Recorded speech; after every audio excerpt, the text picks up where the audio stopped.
आप देख रहे हैं अल्फा डिफेंस हिंदी में आपका स्वागत है।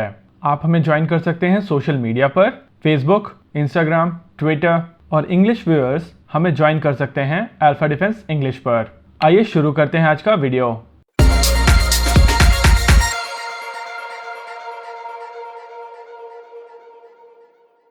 आज के इस वीडियो में हम लोग बात करेंगे हैमर प्रिसिशन गाइडेड म्यूनिशन के बारे में और समझने की कोशिश करेंगे कि ये म्यूनिशन जिसको रफाल्स के साथ में खरीदा जा रहा है, इसकी क्या जरूरत थी और ये कितना केपेबल म्यूनिशन है। हैमर एक प्रिसिशन गाइडेड म्यूनिशन किट है। ये आपके बॉम्ब्स को जिनमें कोई नेविगेशन सिस्टम नहीं होता है, यानी कि डंप बॉम्ब को सटीक म्यूनिशन बना देते हैं। ये एक काफी ज्यादा मॉड्यूलर डिजाइन है, जिसके कारण आप अलग अलग तरीके के गाइडेंस सिस्टम अपने बॉम्ब के साथ इंटीग्रेट कर सकते हैं और इनको अलग अलग तरीके के मिशंस पर भेज सकते हैं। आमतौर पर जो बॉम्ब्स बनाए जाते हैं, यानी कि ग्रेविटी बॉम्ब्स, इनको ऊपर से फेंका जाता है और ये नीचे गिरने के बाद डेटोनेशन मैकेनिज्म के माध्यम से फटते हैं और दुश्मन को नुकसान पहुंचाते हैं। लेकिन ये बॉम्ब्स बहुत ज्यादा एक्यूरेट नहीं होते हैं, जिसके वजह से आधे से ज्यादा बॉम्ब टारगेट पर नहीं गिरते हैं।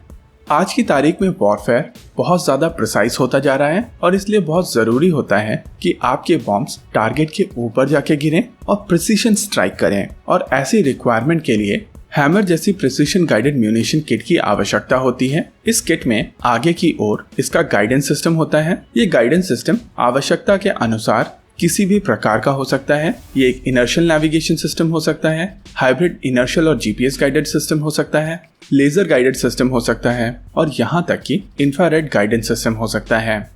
इस प्रिसिशन गाइडेड म्यूनिशन के पीछे यानी कि रियर में रेंज एक्सटेंशन किट लगाई जाती है। इस किट के माध्यम से इस बॉम्ब की रेंज काफी हद तक बढ़ जाती है और ये रेंज एक्सटेंशन मैकेनिज्म गाइडेंस को मदद करती हैं अपने टारगेट तक पहुंचने में। इस रेंज एक्सटेंशन मैकेनिज्म में पीछे की तरफ फिन्स होते हैं जो इनको हवा में स्टीयर करने की क्षमता प्रदान करते हैं। हवा में स्टीयर करने के कारण इस डंप बॉम्ब की रेंज अब काफी हद तक बढ़ जाती है, जिसके कारण ये बॉम्ब अब स्टैंड ऑफ रेंज पर अपने टारगेट को न्यूट्रलाइज कर सकता है, जिससे मदर एयरक्राफ्ट को दुश्मन के इलाके में जाने की आवश्यकता नहीं होती है। Hammer precision guided munition kit कई प्रकार की होती है। इसका जो बेसिक वर्जन होता है वो 500 किलो के बॉम्ब के लिए बनाया गया है। इस प्रिसिशन गाइडेड म्यूनिशन किट में हाइब्रिड गाइडेंस का प्रयोग किया जाता है। ये हाइब्रिड गाइडेंस इनर्शियल नेविगेशन और जीपीएस नेविगेशन को मिलाकर बनाई जाती है।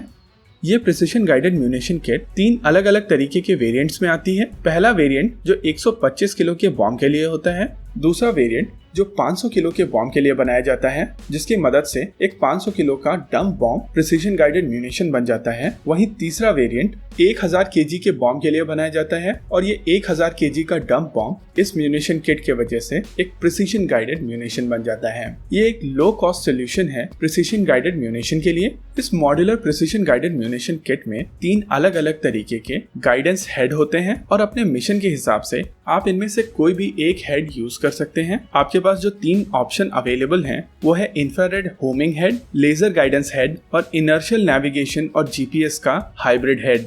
इस प्रिसिशन गाइडेड म्यूनिशन की रेंज मदर एयरक्राफ्ट की हाइट के ऊपर, यानी कि जिस एल्टीट्यूड पर ये एयरक्राफ्ट उड़ रहा है उसके ऊपर भी डिपेंडेंट होती है। अगर काफी ऊंचाई से इस बॉम्ब को फेंका जाए तो इसकी रेंज ज्यादा होती है, वहीं अगर इनको कम एल्टीट्यूड से फेंका जाए तो इनकी रेंज काफी ज्यादा कम होती है। लंबी दूरी की स्टैंड ऑफ रेंज से जो एयरक्राफ्ट इन बॉम्ब्स को डिप्लॉय करते हैं उनके लिए काफी आसान होता है बॉम्ब्स को डिप्लॉय करके आगे निकल जाना, जिससे दुश्मन इन मदर एयरक्राफ्ट को टारगेट नहीं कर सकते। अब बात कर लेते हैं कि भारत इन प्रिसिशन गाइडेड म्यूनिशंस को क्यों खरीद रहा है। जैसा कि आप जानते हैं कि भारत के 36 रफाल में से 5 रफाल आने वाले कुछ हफ्तों में डिलीवर कर दिए जाएंगे और जैसा कि आप जानते हैं कि चीन के साथ बॉर्डर पर तनाव बना हुआ है, जिसके कारण भारत चाहता है कि उसके रफाल में एक प्रिसिशन गाइडेड म्यूनिशन किट हो और इसीलिए हैमर को खरीदा जा रहा है। ऐसा नहीं है कि भारत के पास प्रिसिशन गाइडेड म्यूनिशन के ऑप्शंस नहीं हैं। भारत के पास स्पाइस 2000 किट्स पहले से मौजूद हैं और रफाल्स के साथ में यही किट्स इंटीग्रेट होने वाली थी। स्पाइस 2000 वही प्रिसिशन गाइडेड म्यूनिशन है जो बालाकोट एयर स्ट्राइक में यूज किया गया था और इसकी सर्कुलर एरर प्रोबेबिलिटी हैमर से काफी बेहतर है। यानी कि हैमर की तुलना में स्पाइस 2000 की एक्यूरेसी बहुत ज्यादा है। अगर हैमर को लॉन्च किया जाता है तो हैमर अपने टारगेट के 10 मीटर के रेडियस में जाकर गिरता है, वहीं स्पाइस 2000 अपने टारगेट के 3 मीटर के रेडियस में जाके गिरता है। और इसीलिए स्पाइस 2000 हैमर से महंगा है और भारतीय सेना चाहती थी कि अपने रफाल्स के साथ में वो स्पाइस 2000 इंटीग्रेट करें। लेकिन जिस तरीके की सिचुएशन बॉर्डर पर चल रही है, भारतीय सेनाओं के पास इतना समय नहीं है और इसीलिए जो म्यूनिशन रफाल के साथ पहले से ही इंटीग्रेटेड है, भारतीय वायुसेना उसको खरीद रही है। आपको क्या लगता है? बताइए हमें कमेंट सेक्शन में। आगे आप कौन सा वीडियो देखना चाहते हैं? बताइए हमें कमेंट सेक्शन में। वीडियो को अंत तक देखने के लिए धन्यवाद। अगर आपको वीडियो पसंद आया हो तो आप इसे अपने दोस्तों के साथ जरूर शेयर करें और अगर नहीं पसंद आया तो बताइए हमें कमेंट सेक्शन में आखिर क्यों। देखते रहिए अल्फा डिफेंस। धन्यवाद। जय हिंद।